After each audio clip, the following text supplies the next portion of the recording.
This morning, we just completed the third of 3 classes I've been leading about the first century church. I call it the church, but of course they didn't even have that word yet. And nobody thought of themselves as Christians either. They called their newfound community of Christ followers the Way. This was probably a reference to Jesus' words in John 14, when he referred to himself as the way, the truth, and the life. And you might recall those words from the collect that we just read this morning, because it shows up in our collect every year on the 5th Sunday in Easter. But it only shows up in the gospel, that John 14 passage, during year A. That's next year.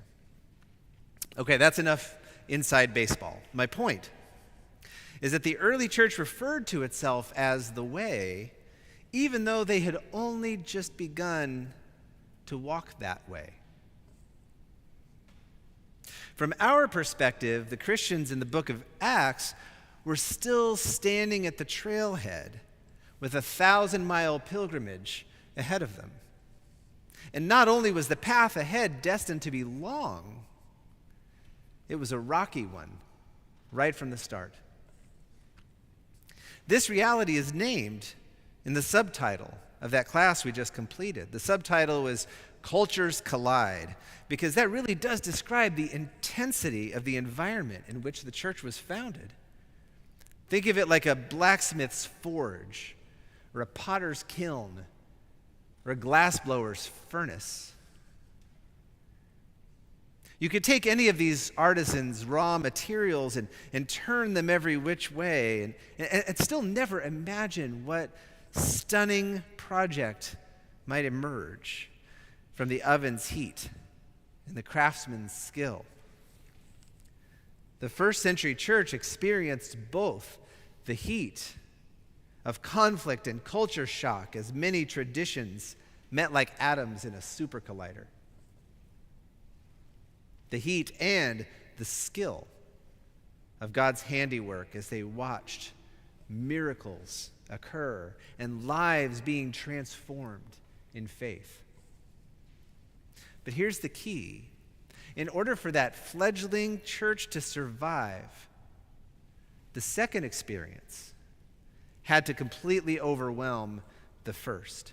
If their observation of God's supernatural work around them was anything less than obvious, or anything less than transformative, they might never have endured the difficulty of working across language barriers and across religious barriers and across even dietary barriers and all the rest.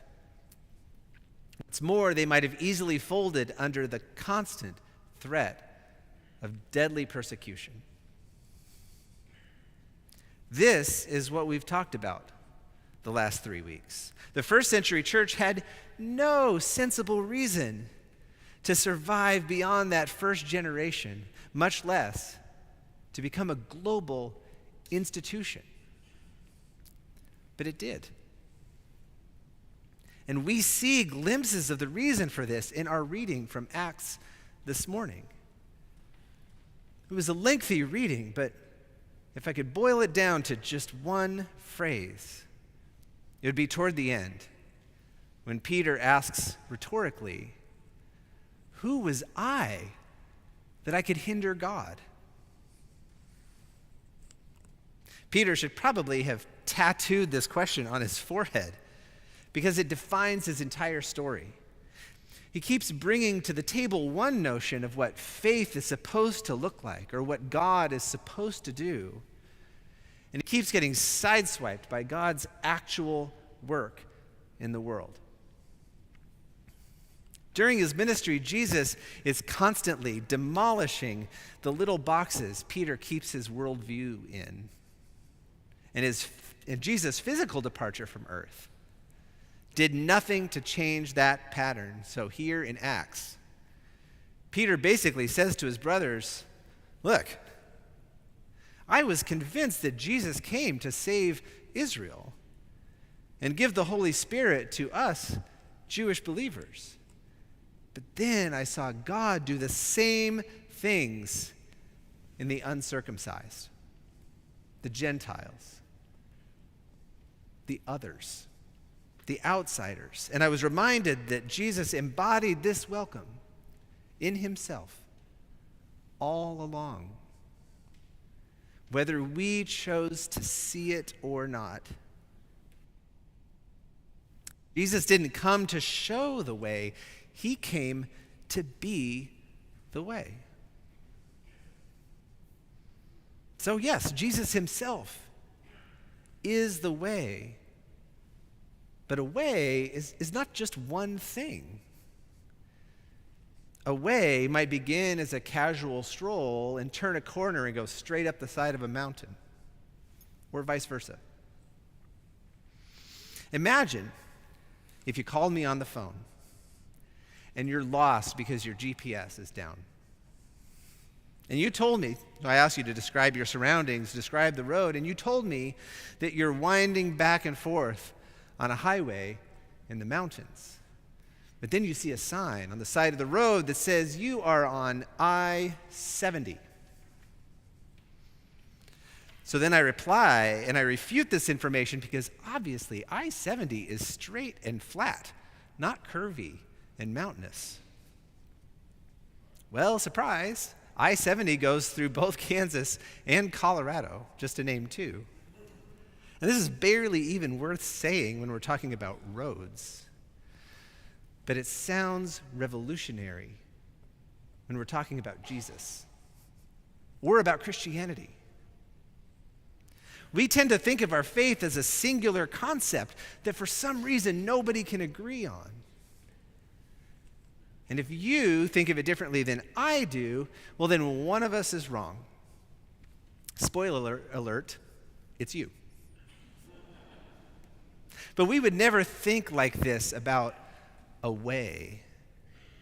You and I can be on the same way, or the same interstate, even if our experience, our surroundings, and our perspectives are totally different. It's so easy to look back at the story of the apostles and roll our eyes a bit. To be honest, we do the same thing when we encounter any Christian who doesn't seem to get it like we do. But to Peter's credit, he kept his eyes open. And whenever God did something that broke his brain, he took a step back and he made the adjustment. And then he did it again, and then he did it again. And that's the story of Peter. And he wasn't alone. John had to do it too, in both his gospel and in his revelation, both of which we read this morning, or we read from. In the passage from Revelation that we read this morning, we see John's head exploding while he tries to process everything God is doing, seeing the first heaven and the first earth pass away and watching the whole thing regenerate from scratch. Watching God come down just as he had before. But this time, instead of a baby, it's an entire city descending out of the sky, gleaming like a polished diamond in the sun. Watching the end of every tear, the end of every hurt, the end of every end. And seeing Jesus as so much more than he could possibly imagine, not as the one who points to the beginning and the end, the Alpha and the Omega, but the one who is himself the beginning and the end. If that's not a new paradigm, then I don't know what is. That's Revelation. Then in John's gospel passage, he recalls the moment when Jesus gives his disciples a new commandment. And what is that commandment? To love one another. Except What's so new about that?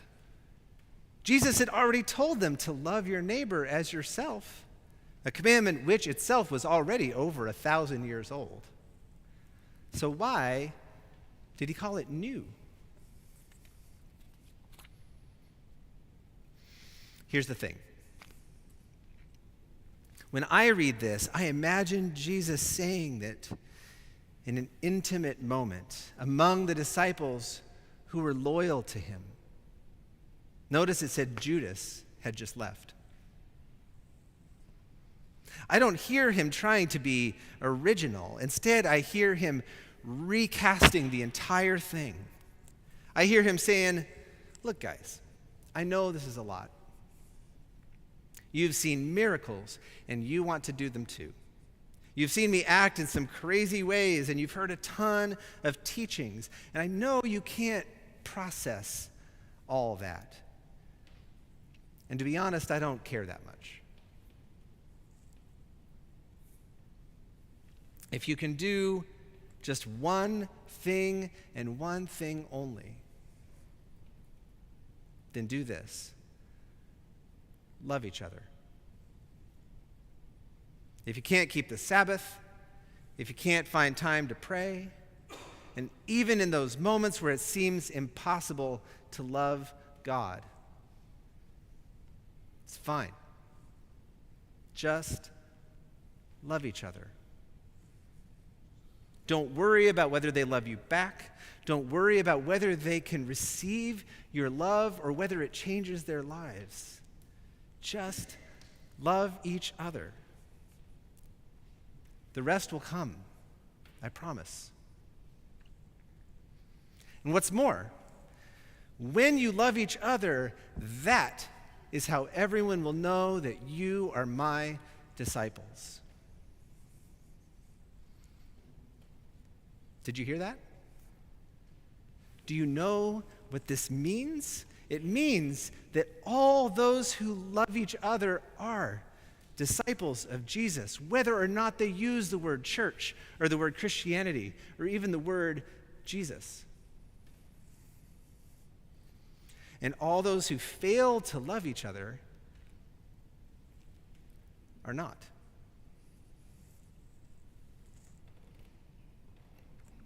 Baptism can make you a Christian. Confirmation can make you an Episcopalian. But only love can make you a disciple. We know now what we're supposed to do. It may be hard, but it's clear as day. So who are we that we could hinder God? That divine love that flows from the Father to the Son to the Holy Spirit will either work through us or around us. The way will either guide our steps or detour for miles just to avoid us. It doesn't matter whether we're standing at the trailhead or up on the mountaintop. If we love each other, we are all on the way. Happy trails.